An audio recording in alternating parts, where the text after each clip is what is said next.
Un saludote a don Mario Alfonso Martín Cardeña. Tremendo personaje, escritor, a quien le tengo mucho cariño, respeto. Se ha portado muy amable conmigo, de verdad. Me ha permitido contar varias historias que son de su autoría. Y ahorita vamos a leer una porque pues él en algún momento me pidió que yo leyera una historia y a mí se me ha olvidado, torpemente se me ha olvidado leerla y además pues enviarle saludos porque él es una gran persona. Eh, Dice que estuvo mucho tiempo metido en los montes pero nunca pasó nada, nunca tuvo una aparición o algo así que fuera algo fuera del lugar, ¿no? Pero don Mario Alfonso Martín Cardeña, pues una persona que siempre, ahí está, un nahual en Yucatán, por Mario Alfonso Martín Cardeña. Pero, a ver, porque tengo una duda por acá, creo que ya la regué, discúlpenme, a ver, ah no, esa es otra, me confundí, seguiré buscando, aquí está.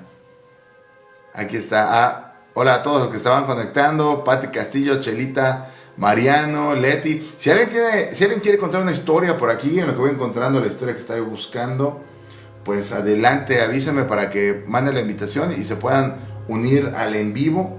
Estoy buscando. Aquí está. Mira, el perro de cera de Sechacán. Aquí hay una que me envió don Mario. Y aquí otra. Últimamente se ha repetido mucho en mi día a día el nombre Mario. Mira, aquí está esta cortita, muy bien.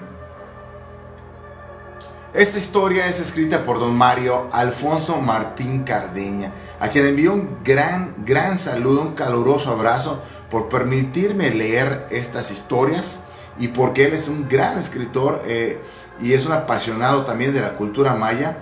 Y pues ahora les voy a leer Tziminká, el caballo embrujado. Es una leyenda de Tizimín. Tizimín es un pueblo aquí de Yucatán. Una de las leyendas que se narran tratando de dar explicación al origen de las tres imágenes de los santos reyes de Tizimín, porque en Tizimín se veneran a estos tres santos reyes el 6 de enero. Cuenta que en un pequeño pueblo de nombre Xuencal, cercano a Tizimín, vivía un caballo embrujado de piedra. El nombre era Tziminká. Tziminká, que viene de la lengua maya, que durante el día era inofensivo, aparentemente, porque quedaba inmóvil, pero de noche cobraba vida y hacía todo tipo de maldades. Entraba donde estaban los animales y los mataba cruelmente, aplastándolos con su cuerpo de piedra. Y si alguno de los dueños de estos animales salía y veía al caballo, este se lanzaba con una mirada de odio, lo que fulminaba mortalmente a estas personas. Debido a que los daños provocados por este caballo de piedra eran muchos, los habitantes decidieron reunirse y pedir ayuda a los 10 hechiceros más importantes de la región, los cuales aceptaron ayudarlos y los habitantes les dijeron que podían encontrar a Tziminká, este caballo de piedra. En cuanto los hechiceros fueron llevados por los pobladores donde llegaba el caballo, se quedaron solos, mientras los habitantes se escondían en sus casas. Al parecer, al caballo los hechiceros en vano trataron de lanzar sus sortilegios y hechizos en contra del caballo. Lo amenazaron, le dieron órdenes que volviera al infierno y le insultaron, pero no lograron nada. El caballo, parado en dos patas, le dio golpes a los hechiceros, que los hizo huir, mientras el caballo se dedicaba a destruir las casas de los pobladores en forma de venganza. Los hechiceros, que posteriormente trataron de excusarse con los pobladores prometiendo volver, pero siempre daban pretextos para no hacerlo. Le tenían miedo a Tziminká, este caballo de piedra, y debido a eso los pobladores decidieron ir a la iglesia y rezarle a las deidades que habían traído los colonizadores y también a las de sus antepasados, o sea, a la religión católica y a los antiguos mayas. Una semana después aparecieron 3 hombres, raramente vestidos, que preguntaron a los niños por el camino de Xuencal, donde se aparecía el caballo. Y según nos narran, eran 3 magos o hechiceros, vestidos como reyes, a los que la gente, al verlos, sintió que sus ruegos habían sido escuchados. Los 3 hombres solo se sentaron a esperar la noche, y decían que a los niños les agradaba estar junto a ellos. Al llegar la noche y aparecer el temible caballo Tzimincá, el caballo de piedra, los 3 hechiceros vestidos como reyes estuvieron rezando en un idioma muy raro que la gente no entendía. Y al enfrentarse al caballo, este ya no pudo seguir avanzando y los 3 reyes se acercaron al animal y este cayó muerto, convirtiéndose en piedra. Y después de esto, los 3 hombres se retiraron mientras sus cuerpos se veían rodeados de luz. Fue una noche impresionante.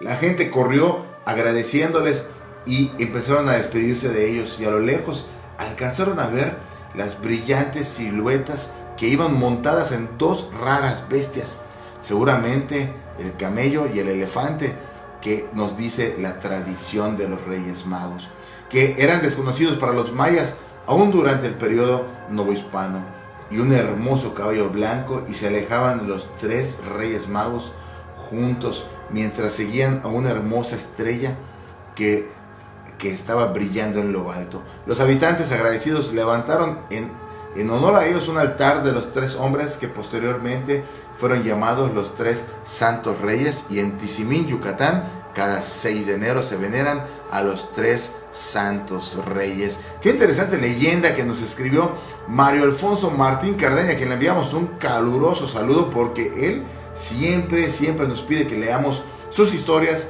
y siempre y cuando le demos el crédito a él, porque él las escribe, es un apasionado de la cultura maya y además un gran escritor. Por aquí, Lococpec, son nombres en maya, por eso suenan raros para ustedes que no son de Yucatán, pero para los que son de Yucatán, pues sí suena algo normal. Lococpec, el perro de cera de Selchacán. Esta historia es muy interesante, ya la había leído hace tiempo, pero ahorita nos manda una versión que escribió Mario Alfonso Martín Cardeña, y además hizo una adaptación. Y pues, con el permiso de él, vamos a leer esta terrible historia. Estos sucesos tuvieron un lugar en la región del Petén, al poniente de la población de Selchacán, donde los campesinos acostumbraban ir a cortar maderas para la fabricación de sus chozas o de sus casas, o simplemente para comerciar. El caso es que un grupo de campesinos se ausentó para practicar esta actividad, y en la primera noche, estando alrededor de la fogata, se lamentaban de que ninguno se le había acordado llevar un perro que les ayudara en la caza del venado, ya que con el olfato pues es más fácil que el perro los ayudara, y obtener carne fresca para comer. Pedro Canché era un ixmén, un sacerdote maya. El ixmén es un sacerdote maya, es una persona que se dedica a estudiar la naturaleza y sobre todo la cultura maya para tener conocimiento ancestral. Entonces tuvo la idea de que él podría hacer un perro con la cera de un panal de un ek. El ek es un panal de abejas, especie de abeja que forma su panal en los árboles. Él fue el encargado de moldear un perro con la cera de este panal del ek, que encontraron en un frondoso zapote, en un árbol muy grande. Después, alrededor de la medianoche, se realizó una impresionante ceremonia donde el ixmén, este sacerdote maya, pidió a cada uno de los del grupo una gota de su sangre proveniente del dedo índice de la mano derecha. Con una espina de chucum, que es un árbol que tiene algunas espinas, se hicieron un piquete y la sangre le fueron goteando en la mandíbula abierta del perro que había hecho con la cera de estas abejitas. Y después de ciertos conjuros y secretos a cargo de Pedro Canché, el perro cobró vida. La condición de esta existencia era que el perro solamente podría caminar una distancia de 1 legua, aproximadamente 4 kilómetros a la redonda, pues ir más lejos y darle el calor del sol, la cera lo derretiría. Pasaron días y el corte de madera se desarrollaba normalmente. Al poco tiempo empezaron a desaparecer los integrantes del grupo a razón de uno por uno en las noches. Cierta madrugada, un campesino llamado José, que se hizo al dormido, pudo observar que el perro en la oscuridad lo estaba mirando fijamente. Le brillaron los ojos como carbones encendidos, un rojo que llamaba mucho la atención y le quitaba el sueño, y que lentamente se acercó a uno de sus compañeros dormidos junto a él, lo mordió en la yugular y se lo llevó arrastrado. Ni tiempo le dio de gritar al pobre hombre, perdiéndose en la negrura del monte. José despertó a gritos a sus compañeros y, auxiliándose de maderos encendidos, se pusieron a averiguar qué era lo que sucedía. No encontraron el cuerpo de su amigo, de su campesino desaparecido, pero sí pudieron darse cuenta de que se trataba de Pedro Canché, el Ishmen que había creado el perro. Todos muy asustados abandonaron el campamento y ese lugar quedó señalado como terreno maldito y nadie regresó ahí. Hasta que pasado mucho tiempo, otro Ishmen más poderoso que el difunto Pedro realizó a base de conjuros secretos que hasta hoy nadie sabe qué fue exactamente lo que hizo, una limpia, una sanación del lugar, desapareciendo con ello el Lococpec. Sin embargo, de vez en cuando, algún cazador desprevenido que sale por las noches escucha al pasar por esos montes el ladrido lejano de un perro que no se deja ver, pero que ya no realiza ningún daño. Pues el fin de semana tuve la oportunidad de acompañar a un gran amigo. Un saludote a mi amigo Elder y a su esposa Rosana. Gracias por invitarme. Pasé un gran día en un terreno que tienen. Ay, se está cayendo esto. En un terreno que tienen en un pueblito de Yucatán que se llama Vaca. Se llama Vaca, pero aquí se escribe con B de burro. Muy interesante los pueblitos de aquí en Yucatán. Y pues bueno, por allá anduve ayudándolo porque tiene un terreno muy grande, muy bonito. No, con la otra B, Luis, con la otra B, la B de burro, pero se escribe Vaca. Es un pueblo de Yucatán. Y entonces tiene un terreno muy bonito y está trabajándolo para que en algún momento sea un lugar de meditación y de acercamiento a la cultura maya, a una cultura ancestral. Pues bueno, él además es un guía, yo lo llamaría guía espiritual, yo lo llamaría igual ya sacerdote, está creciendo en estos temas que igual le apasionan mucho. Y pues el tema es que llegamos, trabajamos y ya cuando habíamos casi terminado de trabajar prácticamente en la limpieza del terreno, en acomodar, en sembrar unas plantas, pues le comenté, oye, estimado Elder, déjame por favor, permíteme tomar unas fotografías del lugar porque está muy bonito. Guay, se movió solo, pero bueno. Entonces, por eso dicen que no es bueno hablar de los aluches y todo este tema en las noches, porque uno los atrae y pueden suceder cosas extrañas. Entonces le dije, oye, déjame tomar unas fotos, unos videos al terreno, a lo que hemos trabajado, porque se ve muy bonito, la verdad es que está muy bonito el terreno.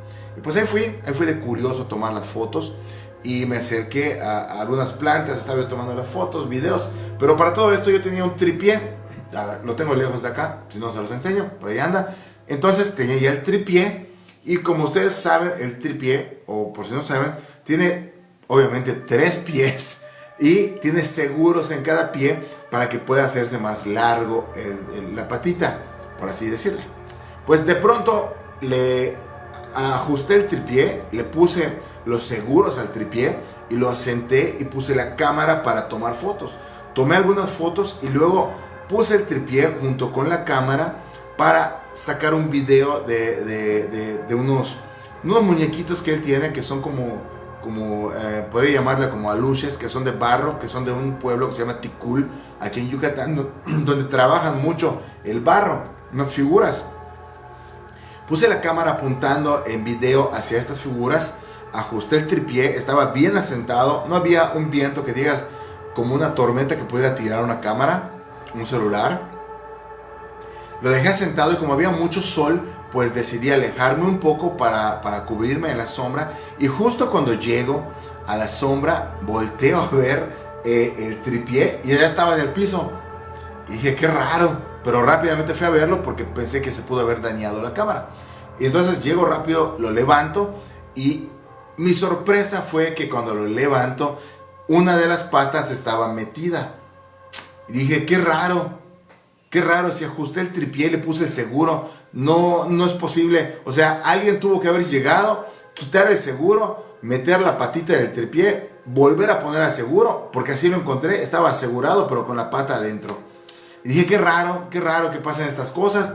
Lo agarré, se lo mostré a mi amigo Elder y me dijo que eran los alushas, porque a los alushas no les gusta que les tomen fotos sin su permiso. Y oh, qué razón tenía, porque yo había olvidado en ese momento pedir un permiso adecuado porque estaba yo en la presencia de alushas, ya que pues Elder tiene esta creencia y además su terreno pues está cuidado por alushas. Pues entonces él me dijo, oye, traje unas semillas, tómalas, platica con ellos y pídeles permiso para que todo esté tranquilo. Pues, como siempre les he dicho, más allá de creer o no creer en estas situaciones, es muy importante respetar la cultura, en este caso la cultura maya, sobre los aluches. Bueno, pues tomé las semillas con fortaleza, me encaminé hacia el lugar donde se había caído el tripié. Allá había un pequeño plato de barro que está dedicado a los aluches. Platiqué con ellos y les dejé las semillas ahí con un buen pensamiento siempre y ya. Aunque ustedes no lo crean, estuvo tranquilo el día, no volvió a pasar nada, no se volvió a caer nada. Hasta el viento se siente distinto en esos lugares, pero no es lo mismo que yo se los cuente a que ustedes vivan este tipo de situaciones que muchas veces nadie te va a creer, pero pues suceden. O también conocido como Huahuapach, aquí en Yucatán, así se le llama. Es uno de los gigantes más temidos entre los mayas y deja a sus víctimas muchas veces muy malheridas o de plano las desaparece. En la medianía de los años 80, un amigo mío, oriundo de la población de Jují, que es un pueblo de Yucatán, me contó el encuentro que un vecino suyo tuvo a medianoche con este tenebroso ser. Tan grande que alcanzaba a colocar cada pie en ambos lados de la calle. En medio del terror y la desesperación, el protagonista de este relato logró escapar del colosal espectro y vivir para contarlo. A pesar de que en aquel entonces ya estaba muy familiarizado con este tipo de relatos, no di mucho crédito a esta historia, ya que era muy diferente a las que había escuchado y leído antes. Esto nos lo platica un investigador yucateco que se llama Jorge Moreno, y esta historia le fue enviada platicamos hace rato del amigo Mario Alfonso Martín Cardeña, gran amigo que nos ha permitido leer sus historias. Uno de los gigantes más temidos entre los mayas es el Huahuapach que platicamos, también conocido como Huapach. Es un engendro tan alto que un hombre de estatura normal apenas le llegaría hasta las rodillas. Sus ojos centellan como ascuas y son verdes como el color de la serpiente chaicán, una serpiente de la localidad. Posee 3 lenguas filosas y de su cuello cuelgan 3 largos y horribles collares. Se suele ver en los silencios de la medianoche en algunas calles y su pasatiempo favorito es atormentar a los seres humanos. Este monumental espectro es el terror de los caminantes nocturnos, ya que se acostumbra a introducirse de manera sigilosa a las poblaciones y cuando advierte la presencia de algún despistado trasnochador, coloca un pie en cada acera de la calle, o sea, es gigantesco. Al pasar el distraído caminante por debajo del gigante, este cierra de manera violenta sus poderosas piernas hasta ahogar o desmayar a su infortunada víctima. En algunas ocasiones sujeta a sus víctimas y a mordidas les fractura los huesos y sus piernas.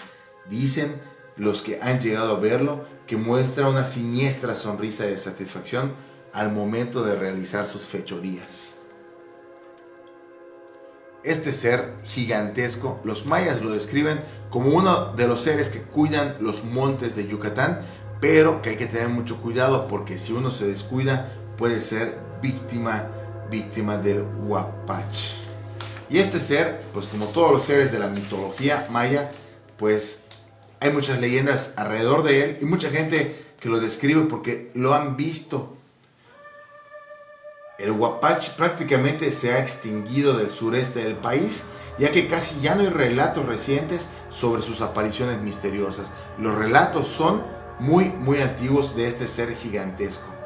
Pero a todo esto también hay otro ser que vive en las cuevas y que se llama el Chehuinic. El Chehuinic es impresionante porque algunas personas mencionan que se les ha visto rondar las selvas de Yucatán, sobre todo en el tema cercano al municipio de Tecó y por la ruta PUC que lleva a Campeche, que son zonas mayas pues de alto nivel energético. Y pues este Chehuinic, su nombre deriva de los vocablos mayas Huinic, que es un hombre, y un che, que es el monte o un árbol o una madera, dando a entender que es un hombre de los montes, que se puede traducir de varias maneras como el hombre de los montes. Esta criatura de la mitología maya vive en las cavernas, es de la espesura de la selva, alejada de los grandes pobladores y sobre todo de lo divino. Generalmente sale por las noches ya muy tarde, seguramente a cazar para poder alimentarse. Su comida favorita, los humanos. Este devorador de hombres que muchos llaman Pie Grande de Yucatán, lo describen como un gigante y monstruoso cuerpo peludo de color rojo. Como platicábamos hace rato, tiene muchas coincidencias que la cultura maya desde la antigüedad tenga un ser que se parezca muchísimo a lo que hoy conocemos como Pie Grande en el norte de América, o Bigfoot o el Yeti, seres prácticamente de la misma referencia, gigantescos con el cuerpo lleno de vello, de pelo, y que además son en muchas ocasiones agresivos con los humanos. Fíjense qué curioso, hasta los mayas tenían la concepción de un ser así en los montes de Yucatán, y es una leyenda que casi no se cuenta y casi no se conoce. Pero el Chehuinic es este ser que vive en los montes. Si alguien se aleja mucho de la civilización y se pierde en la selva a altas horas de la noche, seguro esta criatura aparecerá para devorar al perdido. Parece musculoso, pero en realidad no tiene articulaciones. Incluso está deshuesado, dicen las leyendas y los mitos. Además tiene los pies al revés, lo cual le dificulta caminar, por lo que tiene que usar un tronco como bastón. Algunos cazadores aseguran haberlo visto. Para escapar de él hay dos remedios, según quien lo cuenta: correr tan rápido como se pueda, pues con esa condición con la que el gigante carga, será poco probable que te llegue a alcanzar. La otra opción es tomar una ramita del suelo y bailar con mucha energía. Bueno, ahora les voy a platicar de esta historia terrible.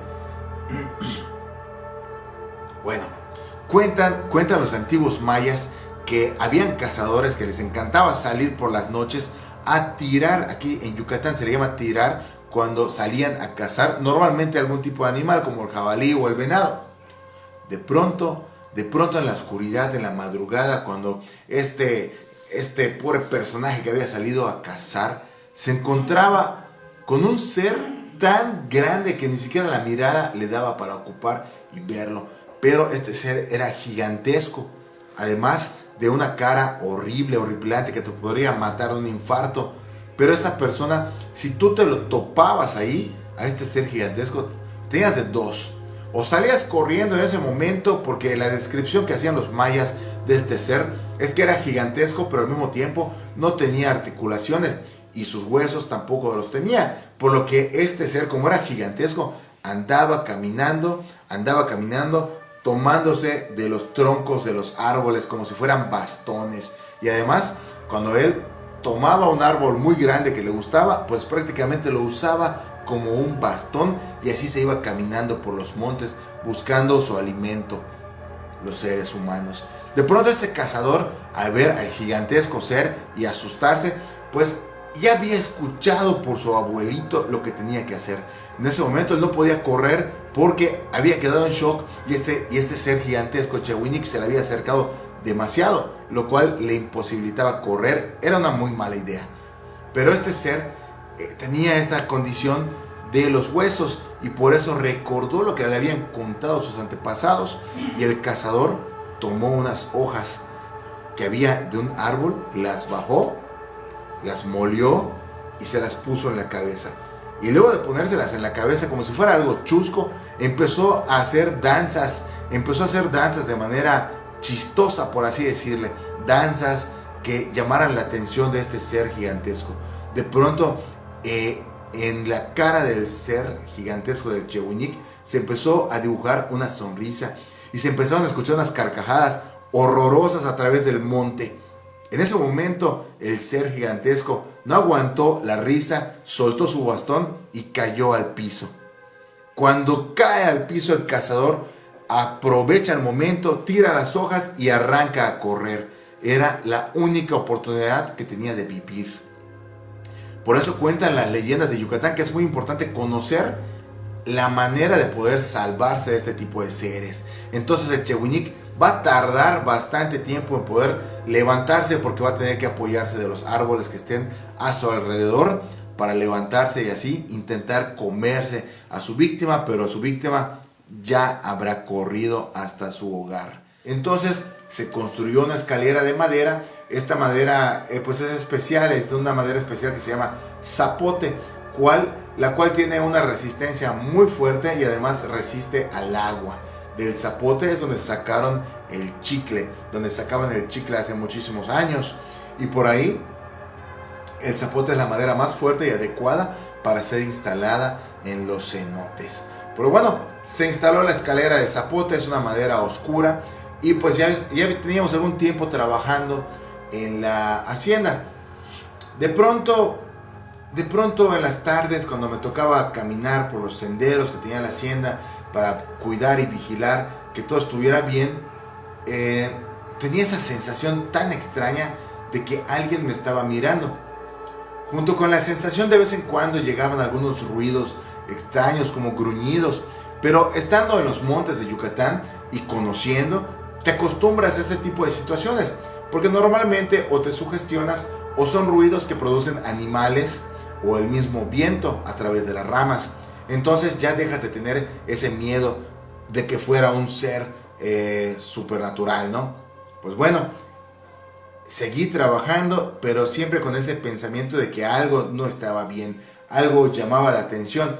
De pronto sucedió lo que derramó la gota en la copa del vaso. Una tarde cerramos el lugar y normalmente nos íbamos ya a descansar, y al día siguiente tempranito se abría, se limpiaba todo ya para empezar a atender a la gente que nos iba a visitar. De pronto cuando se abre y la persona encargada, Miguel, encargado de limpiar la escalera, baja y luego sube rápidamente y me va a buscar y me dice que había algo raro en la escalera. Yo no sabía qué era. Decido ir con él, bajamos a la escalera y cerca del último escalón que daba al agua había una huella muy grande de color blanco. Dos huellas en diferentes escalones, pero del mismo pie, el pie derecho, lo recuerdo muy bien, de color blanco, como si se hubiera puesto talco en el pie y hubiera dejado su huella en la escalera, porque recuerden que la madera del zapote era oscura. Y entonces se quedó la huella ahí, pero los dos pies eran pies derechos, lo cual llamó muchísimo mi atención y le dije a Miguel, algo no está bien por aquí, esto está muy raro.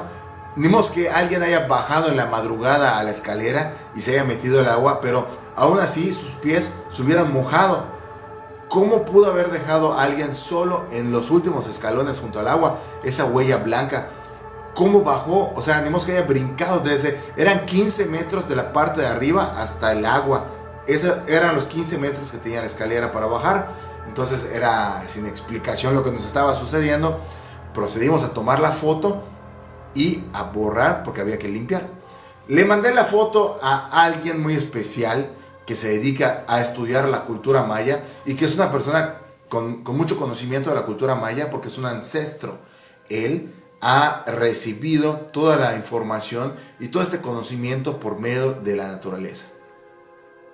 Vio la foto y sin más ni más, en menos de un segundo al ver la foto me dijo, él es el Chehuinic. El Chehuinic es este ser y me explicó lo que acabamos de leer, en la historia. También se le conoce como Yumbalam en algunos lugares, aunque no son los mismos personajes, no son los mismos seres mitológicos. El Chehuinic y el Yumbalam son distintos, pero en este caso, entre el Chehuinic o el Yumbalam estaba comentando la persona que era lo que nos estaba vigilando. Y entonces me dijo algo que me aterró muchísimo: te están vigilando.